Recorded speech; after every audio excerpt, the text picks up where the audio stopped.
The official history, the one etched into schoolbooks and memorials, is clear and uncompromising. On April 30th, 1945, with the Soviet Red Army mere blocks away and the thunder of their artillery shaking the very foundations of his capital, Adolf Hitler, Führer of the Third Reich, retired to his private study within the Reich Chancellery bunker with his new bride, Eva Braun.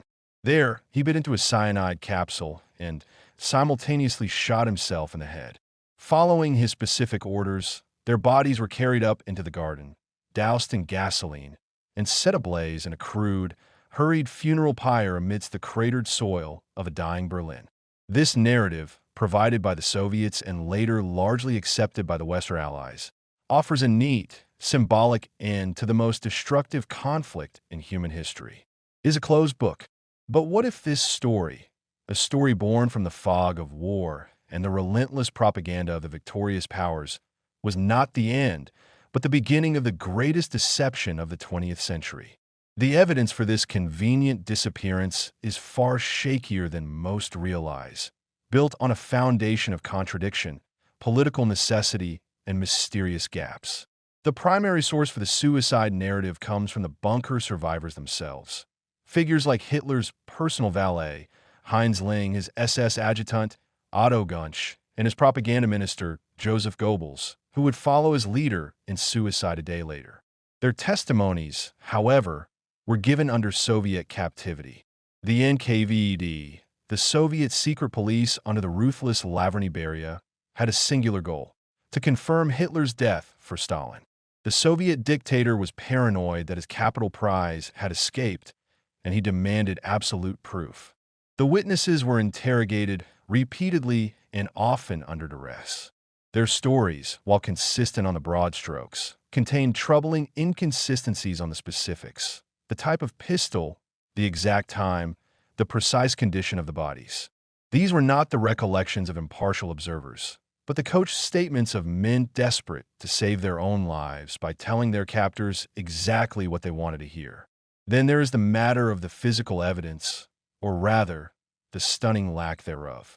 The Soviets claimed to have recovered Hitler's charred body.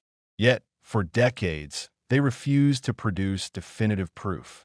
The only piece of physical evidence ever presented was a skull fragment with a bullet hole, showcased in 2000. When subjected to modern DNA analysis in 2009, it was revealed to belong not to Hitler, but to an unidentified woman under the age of 40. This single revelation shattered the credibility of the entire Soviet forensic account. The official autopsy reports, kept secret for over half a century, are a chaotic mess, describing bodies in states of advanced decomposition that do not align with the timeline of their alleged deaths. The irrefutable proof was anything but. This creates a compelling space for an alternative theory. The suicide in the bunker was a meticulously staged ruse, a final, grand piece of Nazi theater designed to facilitate an escape. By the spring of 1945, high-level Nazis knew the war was lost. Operation Action Adler, a massive, secretive operation to loot gold, art, and priceless treasures and transport them out of Europe, was already underway. If the treasure could be moved, why not the most valuable asset of all, the Führer himself? The bunker, for all its symbolic weight, was a fortress with multiple potential exits. Secret tunnels, some rumored to lead to the extensive U-Bahn system, others to the Spree River, have long been the subject of speculation. In the chaos of the final battle, with Soviet troops disoriented and the city a smoldering ruin, a small, disguised party could have slipped away. The absolute chaos of those final days cannot be overstated. Berlin was a city in its death throes. Communication was shattered, units were isolated, and the chain of command had disintegrated. In this maelstrom, identifying every corpse was impossible. The Soviets, upon finally storming the bunker, found several burned bodies in the garden. The initial identification was tentative at best. It was only later, under pressure from Stalin, who famously told President Truman he believed Hitler had escaped to Spain or Argentina, that the narrative solidified. For the Allies, a dead Hitler was politically convenient. It provided closure. It prevented a fractious and sensational Nuremberg trial. It allowed the world to move on. A living, escaped Hitler was a nightmare, a symbol that could inspire a future resurgence, a ghost that would haunt the post-war world. It was in everyone's best interest, East and West, to declare the monster dead and close the case. Thus, the official story of Hitler's suicide rests on three fragile pillars: the coerced testimony of captured Nazis, the dubious and contradictory forensic evidence provided by a secretive and manipulative Soviet regime, and the overwhelming political convenience for a world desperate to turn the page. The Berlin bunker did not necessarily provide a tomb for Adolf Hitler. Instead, it provided the perfect stage for his final and most successful act of deception. The curtain did not fall in that underground lair. It merely rose on the first act of a new and terrifying possibility, one that led not to oblivion, but to a secret runway, a waiting submarine, and a long, dark journey towards an unimaginable future in the shadows of a new world. If Adolf Hitler did indeed escape the burning ruins of Berlin, he did not do so through sheer luck or isolated cunning. His potential flight was facilitated by a sophisticated, shadowy, and ruthlessly efficient network known as the Ratlines. These were not mere escape routes. They were institutionalized pipelines built upon a foundation of shared ideology, Cold War pragmatism, and corrupt sanctimony, designed to spirit high-value Nazis out of Europe and into the safe havens of a new world, primarily in South America. The existence of these networks is an established historical fact, proven by the thousands of lower and mid-level war criminals who used them. The haunting question is not whether they existed, but who their most prized passenger might have been. The architecture of the Ratlines was a tripartite collaboration, a devil's bargain between the remnants of the SS, elements of the Catholic Church, and, most startlingly, the intelligence services of the Western Allies. As the Third Reich collapsed, high-ranking SS officers, particularly those with intelligence backgrounds like Otto Skorzeny and figures within the Odessa network, began organizing escape routes. They had the money, the contacts, and the logistical experience. Their primary partners in this endeavor were found within certain factions of the Catholic Church. Sympathetic clergy, driven by a mix of anti-communist fervor and a misguided sense of charity, viewed these fleeing Nazis not as mass murderers, but as crusaders against the godless Soviet threat. Bishops like Alois Hudel in Rome operated a clandestine network that provided fleeing Nazis with false identity papers, often issued by the Vatican itself, known as red passport papers. These documents, bearing new names and histories, were their tickets to invisibility. Monasteries and convents along the way served as safe houses, shielding the fugitives as they moved from Germany through Austria and Italy to seaports like Genoa. The third and most critical partner in this enterprise was the intelligence apparatus of the very nations that had just defeated Nazi Germany, the United States and Great Britain. This is where cold, pragmatic realpolitik trumped the pursuit of justice. As the Soviet Union transformed from ally to adversary in the nascent Cold War, Western agencies like the CIA and MI6 faced a stark choice. The men they had been hunting possessed invaluable expertise. Rocket scientists like Wernher von Braun were given new identities and jobs in America under Operation Paperclip. But the intelligence services coveted a different kind of knowledge. The Gestapo's extensive files on Soviet operations, the Abwehr spy networks in Eastern Europe, and the SS' brutal, effective counterinsurgency techniques.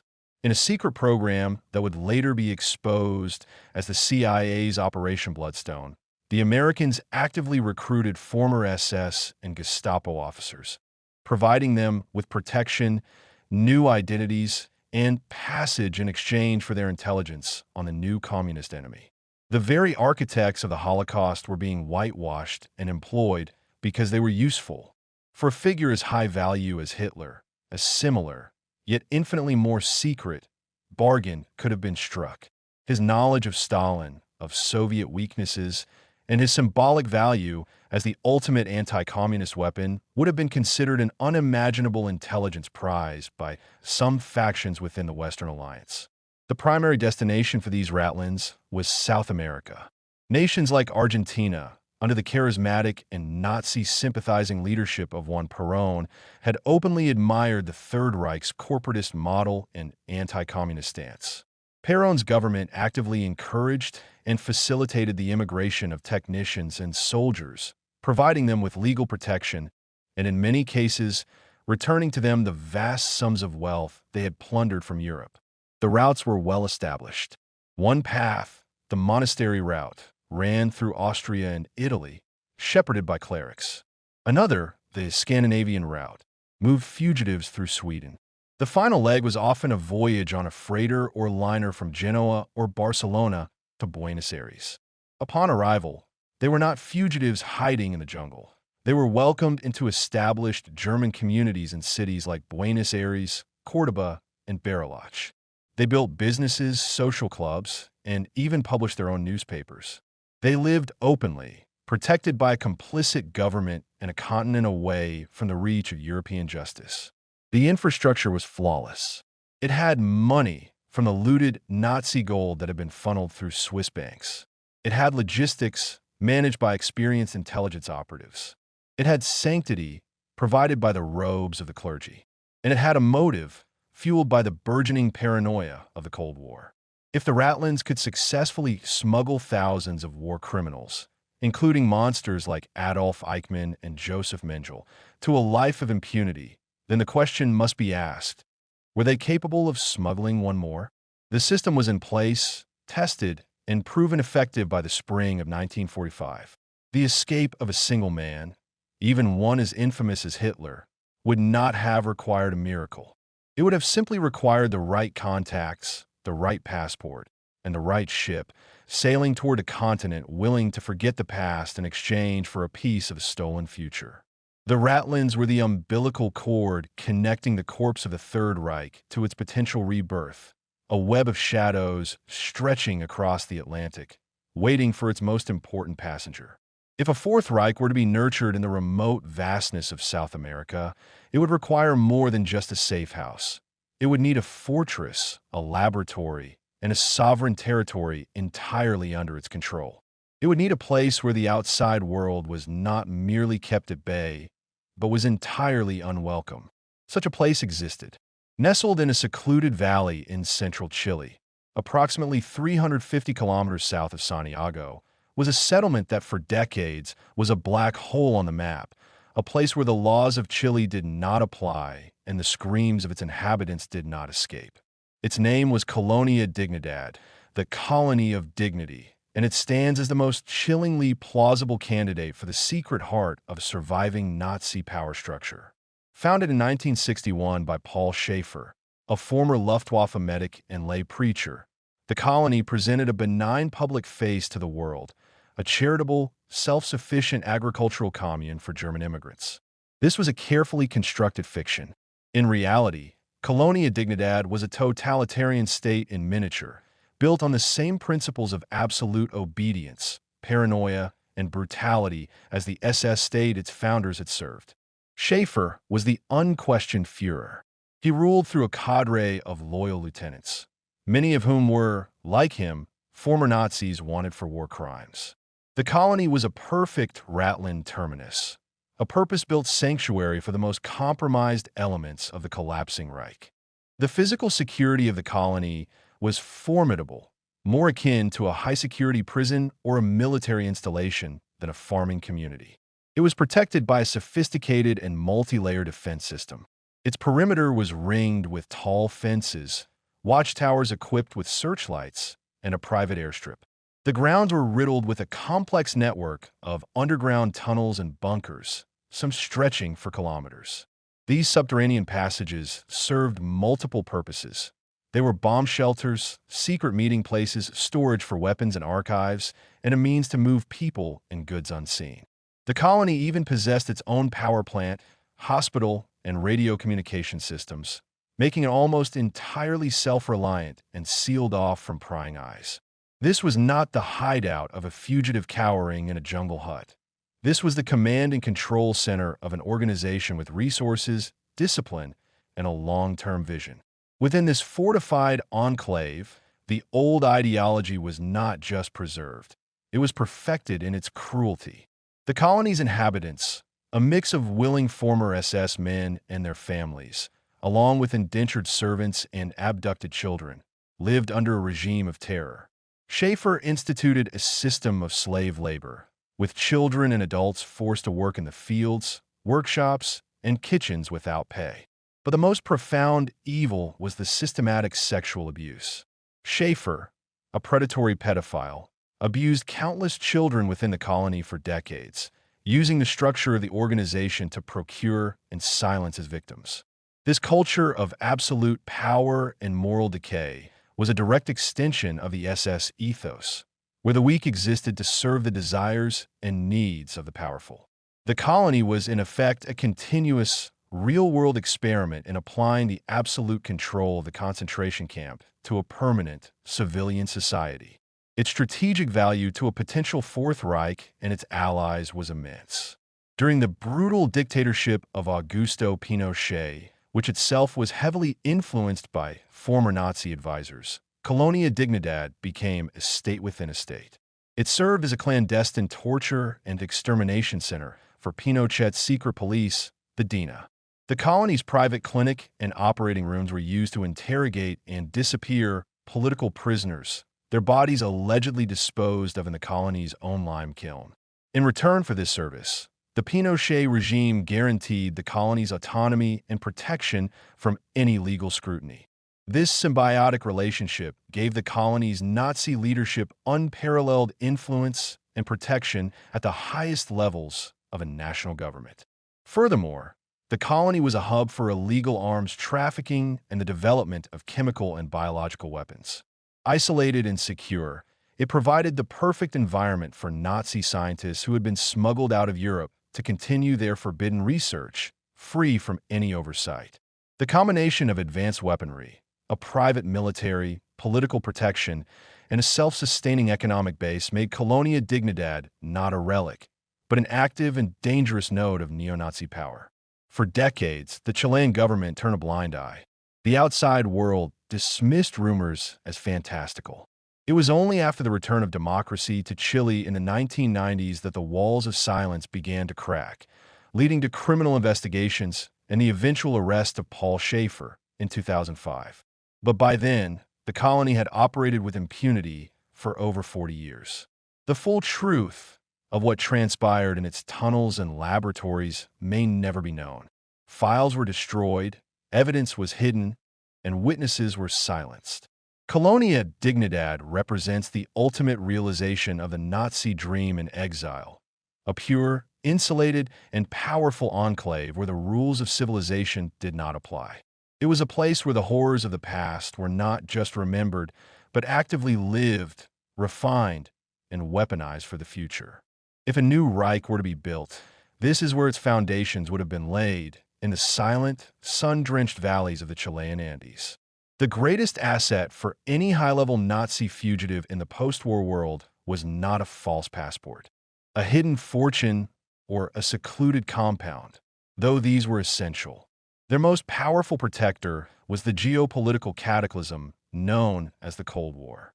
The rapidly escalating conflict between the United States and the Soviet Union created a global environment of paranoia, pragmatism, and moral compromise that was perfectly tailored to allow the architects of the Third Reich to not merely hide, but to thrive.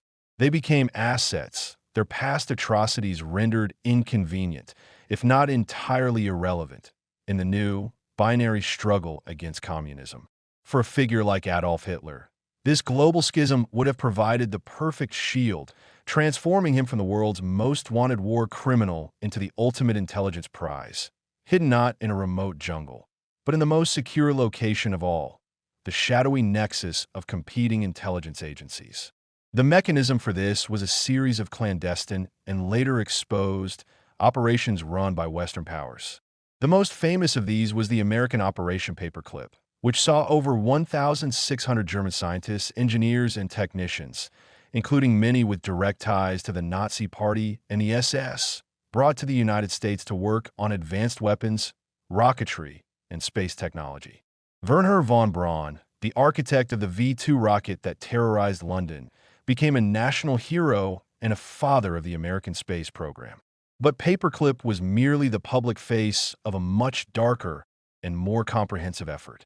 The CIA's counterpart, known as Operation Bloodstone, actively recruited former members of the SS, Gestapo, and Nazi intelligence services for their expertise in Soviet espionage, counterinsurgency, and psychological warfare. These men were not just rocket scientists. They were torturers, executioners, and master spies. The rationale was brutally simple. To fight a monster, one needed monsters. The Nuremberg Principles, which had so grandly established a new standard of international justice, were quietly set aside when they conflicted with the perceived necessities of national security. For a hypothetical surviving Hitler, this framework presents a terrifying possibility. His value would have been incalculable. He possessed an intimate, unparalleled understanding of Joseph Stalin, having spent years studying, negotiating with, and ultimately betraying the Soviet leader. He knew the weaknesses of the Soviet state, the fissures in its multi-ethnic structure, and the paranoia of its leadership. To the strategists in Washington and London, desperate to understand their new existential foe, Hitler's mind would have been a unique and priceless intelligence database. The knowledge he held could have been deemed worth the price of his freedom. A secret, unofficial bargain could have been struck. Total amnesty in a new, protected life in exchange for a full debriefing on the inner workings of the Kremlin and the strategic mindset of the Soviet High Command. He would have become the ultimate ghost consultant, his existence known only to a handful of the most senior intelligence officials, his insights shaping Cold War policy from an unimaginable, hidden remove. This arrangement would have required a level of compartmentalization and secrecy that only the nascent CIA and MI6 could provide. They possessed the global reach, the clandestine networks, and the moral flexibility to manage such an explosive secret. The fugitive Hitler would not have been a prisoner, but a protected asset, guarded as much from the world as by his handlers. His location would have been the most closely guarded secret of the Cold War, a secret that, if exposed, would have shattered the moral authority of the West and handed the Soviets an unimaginable propaganda victory. This explains the frantic, almost obsessive search by the Soviets for his body in 1945. Stalin knew that a living Hitler, in Western hands, was a strategic weapon of immense power. This paradigm of protection extended beyond state actors.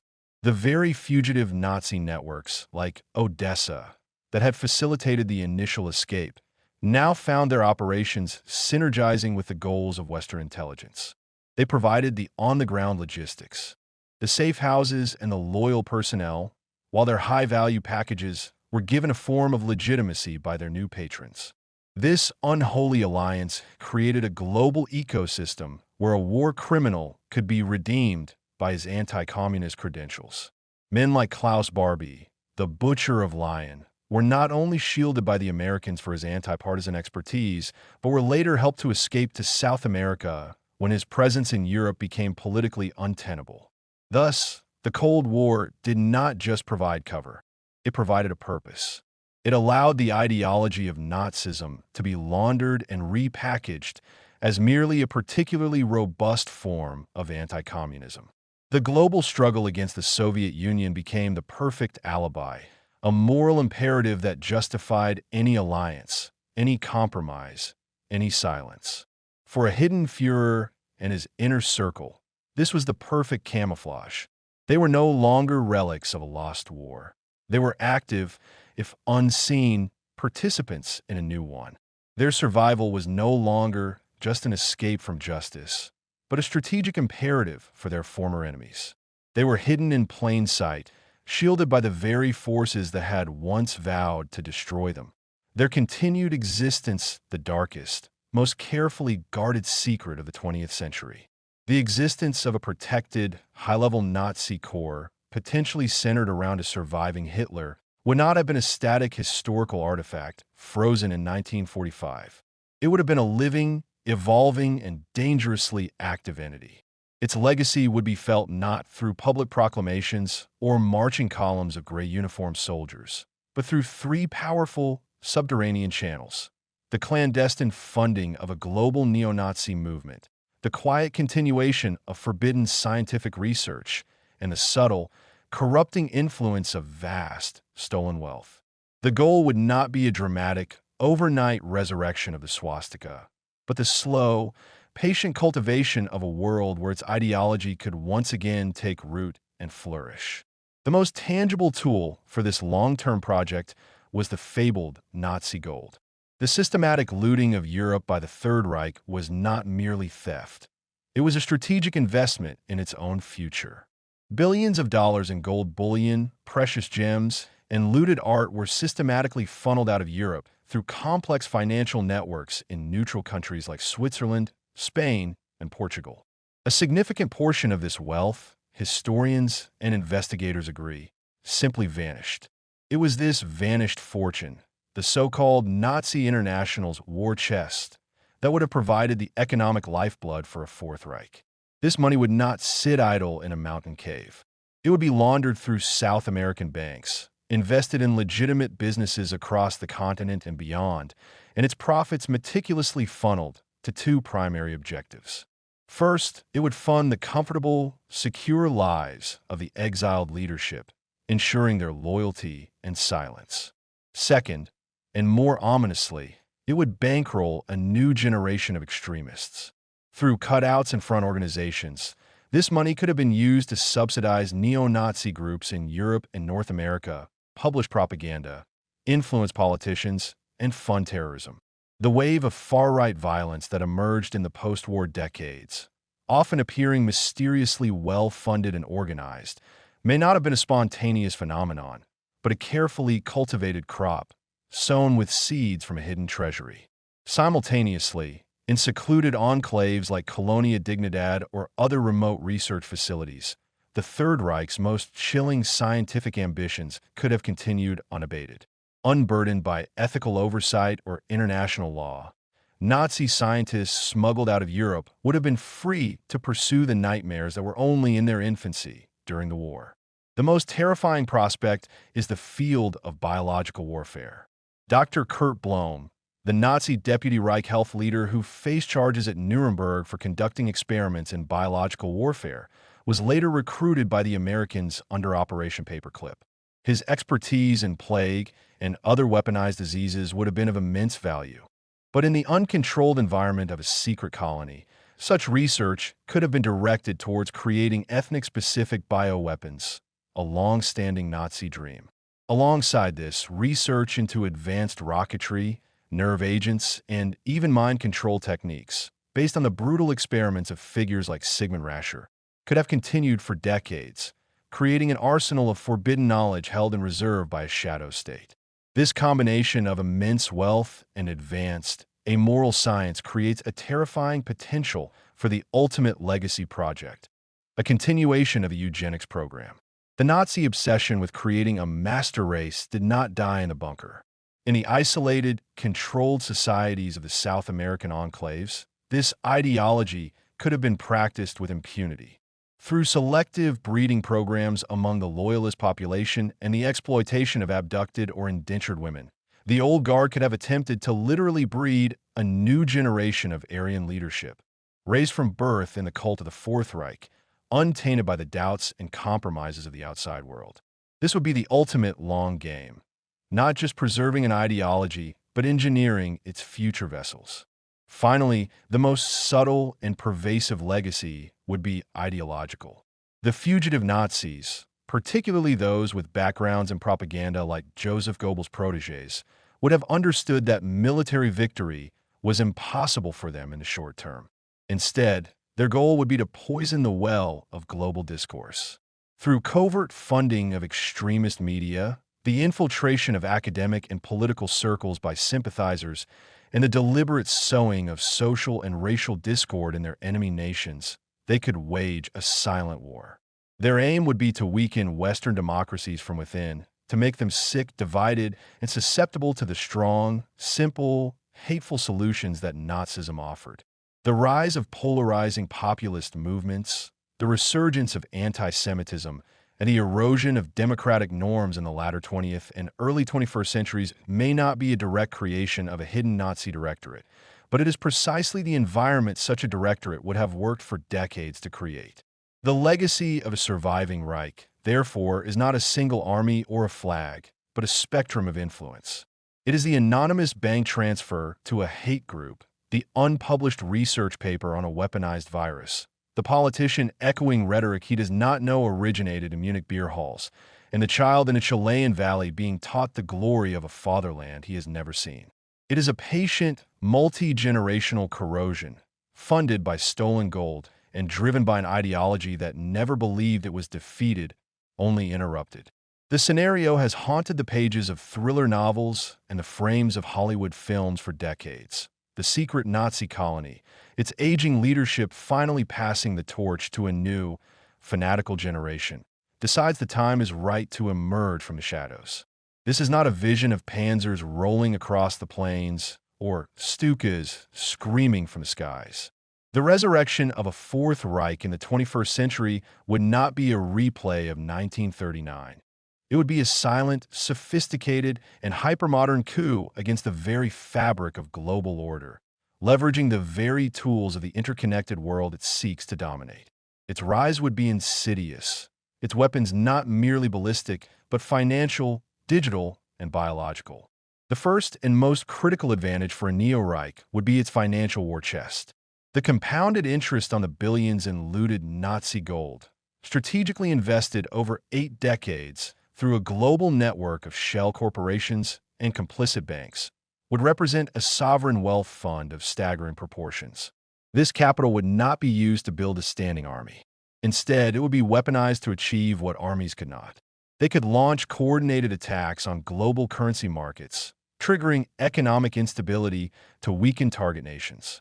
They could quietly acquire controlling stakes in critical infrastructure, energy grids, telecommunications networks, and water supplies in vulnerable countries, holding them hostage not with troops, but with stock certificates. They could fund political movements and fringe parties across Europe and the Americas, not necessarily to make them pro-Nazi, but to make them anti-system, destabilizing the political consensus from within and creating fertile ground for authoritarian alternatives. This financial assault would be paired with a devastating campaign of cyber warfare, nurtured in the closed, secure environments of places like Colonia Dignidad. A generation of programmers would have been raised on a doctrine of information as a weapon. Their goal would not be petty theft, but systemic sabotage. They could trigger nationwide blackouts, cripple financial trading platforms, and wipe out critical government databases. Most terrifyingly, they would wage a relentless war on truth itself. Having mastered the dark arts of propaganda, their descendants would be grandmasters of digital disinformation. They could use armies of bots and AI-generated deepfakes to shatter public trust in institutions, inflame social and ethnic divisions, and create a chaotic, post-factual landscape where their own ideology could be presented as a strong, simple solution. The very openness of the internet would become their primary battlefield, and democratic societies, with their commitment to free speech, would be uniquely vulnerable. The most chilling card in their hand, however, would be the fruit of decades of unshackled scientific research. The biological weapons program hypothesized to have continued in secret laboratories would have had over 70 years to advance. In a world recently traumatized by a global pandemic, the threat of a deliberately engineered, highly targeted pathogen would be the ultimate deterrent and weapon. Imagine a virus with the transmissibility of Omicron, but the lethality of Ebola, or a synthetic bioweapon designed to target specific ethnic genotypes based on the Nazis' own horrific racial science. The threat of its release, or its quiet, untraceable deployment against a rival power, would grant the Fourth Reich a form of blackmail capability exceeding that of any nuclear arsenal. They would not need to win a war. They could simply threaten to end the world as we know it unless their demands were met. How would this new Reich reveal itself? Not with a declaration of war, but with an ultimatum delivered not to governments, but but directly to the global population via a hijacked media landscape. They would present themselves not as the heirs to the Holocaust, but as the saviors of a civilization collapsing under its own weight, the only force with the clarity, the discipline, and the will to restore order. They would point to the chaos they themselves helped foment as proof of the failure of liberal democracy. Their rise would likely be bloodless at first, a series of strategic surrenders and coerced alliances as nations, their economies in freefall, their societies polarized, and facing an invisible biological sword of Damocles. Calculate that submission is preferable to annihilation. The final, haunting question is one of ideology. Would this new entity even call itself the Fourth Reich? Probably not. The symbols of the swastika and the rhetoric of the 1930s are toxic. A modern rebranding would be essential. They would likely adopt the language of environmentalism, nationalism, or technocratic efficiency. They would speak of ethno-states and cultural preservation instead of racial purity, of genetic health instead of eugenics. The core ideology, the belief in a hierarchical, authoritarian world order purged of undesirable elements, would remain, but it would be wrapped in a new, palatable package for a new century. The greatest triumph of the long silence would be that when the new order finally announced itself, much of the world would not even recognize the old monster wearing a new mask. The war we thought was won in 1945 would be revealed as having merely entered a protracted, dormant phase, and the final battle would not be for a city or a country, but for the definition of humanity itself.